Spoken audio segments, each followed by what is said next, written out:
आज की हमारी कहानी है मिली पार्ट 5। मिली ने सुबह उठकर देखा तो उसके मोबाइल पर पूरे 12 मिस कॉल आए हुए थे, जिनमें कुछ हॉस्पिटल के डायरेक्टर के थे और कुछ अननोन नंबर से थे। मिली समझ गई कि अननोन नंबर वाले फ़ोन कॉल ज़रूर ईशान ने किए होंगे।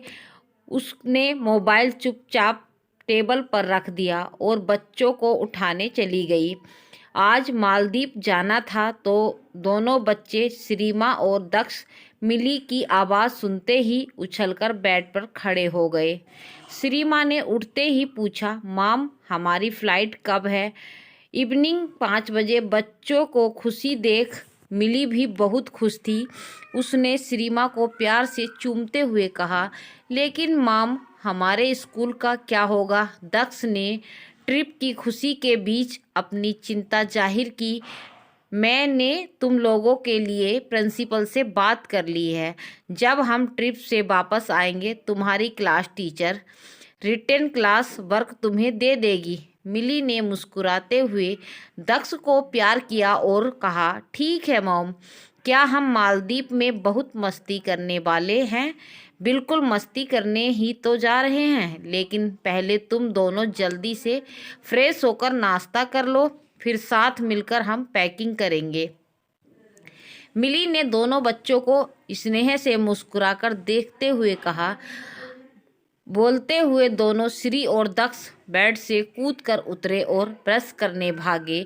मिली वहीं खड़ी उन्हें देखकर सोचने लगी, यह अच्छा है कि मेरे बच्चे उस ईशान की तरह नहीं सोचते हैं। दोनों ही मुझसे बहुत प्यार करते हैं। मिली अभी अपने ख्यालों में ही गुम थी कि उसका फ़ोन रिंग कर उठा। मिली ने फ़ोन उठाकर देखा तो उसके हॉस्पिटल के डायरेक्टर का फ़ोन था। मिली पहले कॉल रिसीव नहीं करना चाहती थी। उसे पता था कि डायरेक्टर उनसे क्या बोलने वाला है। वह डायरेक्टर से अभी बहस कर अपना मूड खराब नहीं करना चाहती थी, इसीलिए वह मोबाइल को चुपचाप रिंग होते देखती रही। जब मोबाइल का रिंग बंद हो गया तब उसने अपने मोबाइल को साइलेंट करने की सोची, लेकिन इससे पहले कि वह मोबाइल को साइलेंट मोड पर करती, उसका मोबाइल फिर रिंग कर उठा। वह समझ गई कि डायरेक्टर आज उससे बात किए बिना नहीं मानेगा। अगर उसने कॉल रिसीव नहीं किया तो वह घर पर आ जाएगा। ऐसा सोच मिली ने बड़े बेमन से कॉल रिसीव किया तो फ़ोन पर डायरेक्टर की आवाज़ आई, गुड मॉर्निंग डॉक्टर मिली, क्या ट्रिप पर जाने की पूरी तैयारी हो गई?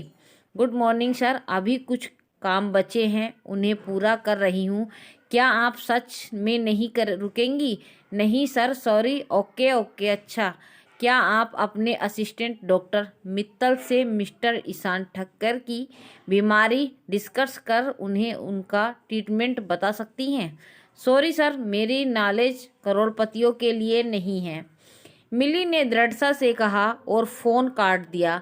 उसी समय दिल्ली के एक महंगे 5 स्टार होटल के एक रॉयल स्वीट में ईशान सोफे पर बैठा अपने किसी एम्प्लॉय से फ़ोन पर कुछ सीरियस बातें कर रहा था। तभी जिन्नी उसके पास आई और बोली, मिस्टर ईशान ठक्कर, तुम मुझे कब डिवोर्स दे रहे हो?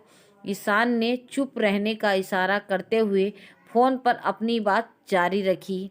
इससे जिनी का गुस्सा भड़क उठा और वह आगे बढ़कर ईशान का फ़ोन छीनने की कोशिश करते हुए चिल्ला उठी, पहले मेरी बात का जवाब दो, फिर चाहे भाड़ में जाओ, मुझे तुमसे कोई मतलब नहीं है।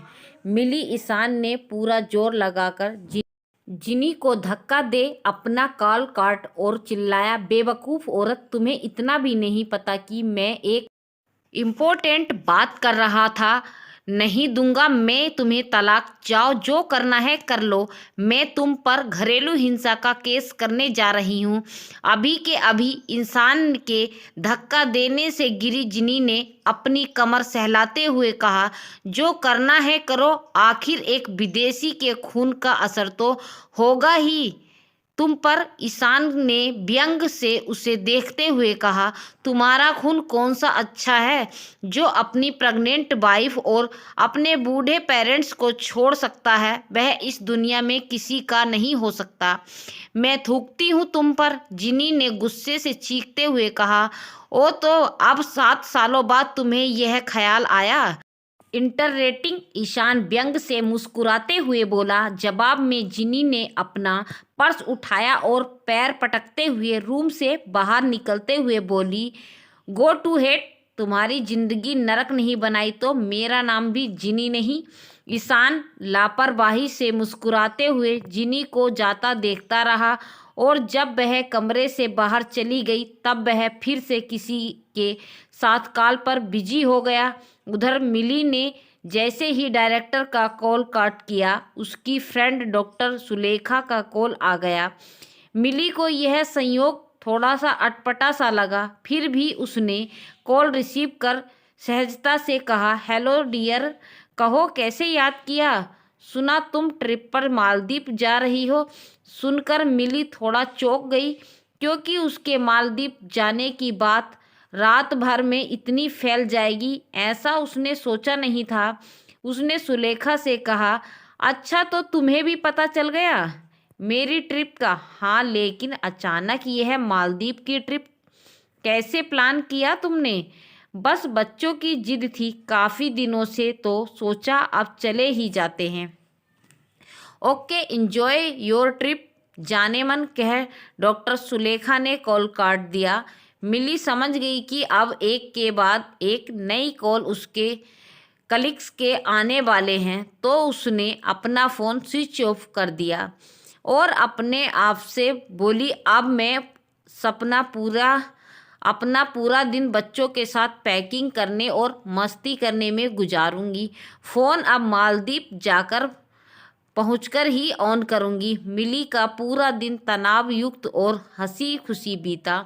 अपने जीवन में खुद को इतना हल्का और खुश उसने पहले बार महसूस किया था। शाम को उसने कैब बुलाई और बच्चों सहित एयरपोर्ट पहुंच चेक इन की लाइन में लग गई। टिकट काउंटर पर चेक इन के लिए जैसे ही मिली का नंबर आया, काउंटर पर बैठे शख्स ने मिली का टिकट देख लौटाते हुए कहा, सॉरी मैम, इंडियन गवर्नमेंट का ऑर्डर है कि आप दिल्ली से बाहर कहीं नहीं जा सकती।